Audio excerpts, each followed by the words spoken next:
Untuk video sebelumnya kita sudah melihat bagaimana para PKI menculik dan juga membunuh para pahlawan revolusi kita. Untuk video kali ini kita akan melihat seperti rumah penyisaannya dan yang terutama yaitu sumur maut yang digunakan para PKI untuk menguburkan 7 pahlawan revolusi hanya dalam satu lubang. Dan kita akan melihat reliefnya foto pahlawan revolusi kita. Dan juga nantinya ada barang-barang peninggalan dari para pahlawan. Sebelumnya boleh nih dukungannya like, comment, subscribe, dan share apabila ini bermanfaat. Terima kasih. Assalamualaikum, hai semuanya. Selamat datang kembali di channelnya Mutia, jalan-jalan belajar ke museum, objek wisata, dan juga tempat yang viral serta event-event tertentu. Masih di Monumen Pancasila Sakti, kita jalan lagi nih. Gimana nih kabar teman-teman? Semoga sehat selalu ya, amin. Pancasila masih yang zaman dahulu. Kita jalan melihat rumah penyiksaan atau juga serami penyiksaan. Inilah kondisinya. Rumah yang digunakan untuk menyiksa para korban merupakan miliknya Bapak Bambang Haryono. Dulunya tempat sekolah rakyat atau sekarang sekolah dasar. Namun karena Bapak Haryono sendiri adalah simpatisan PKI, rumahnya diserahkan kepada PKI dan dipakailah oleh pasukan PKI. Tempat ini menggambarkan penyiksaan para korban yang masih hidup seperti R. Suprapto, Suparman, Tutejo, dan Letu Andreas Tendean. Mereka disiksa beramai-ramai secara keji dan biadab oleh gerombolan G30 SPKI. Kemudian dibunuh satu persatu.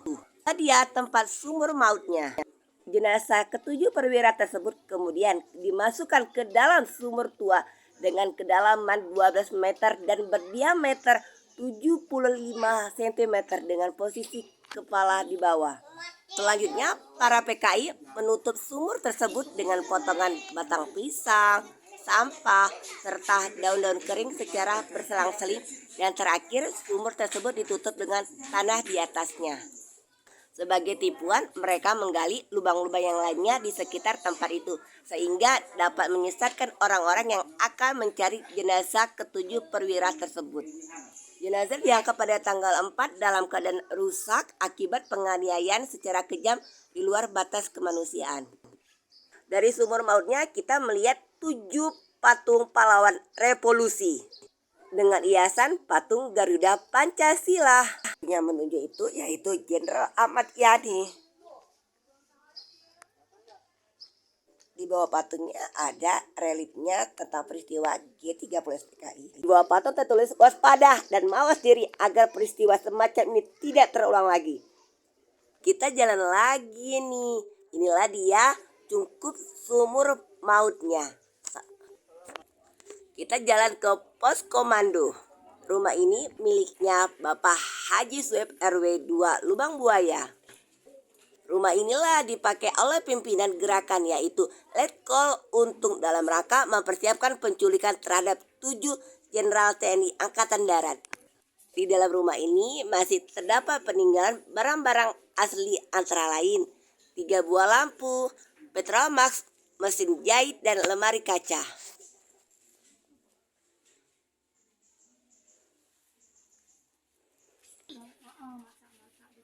Dapur umum rumah ini pada tanggal 1 Oktober digunakan sebagai dapur umum para anggota PKI.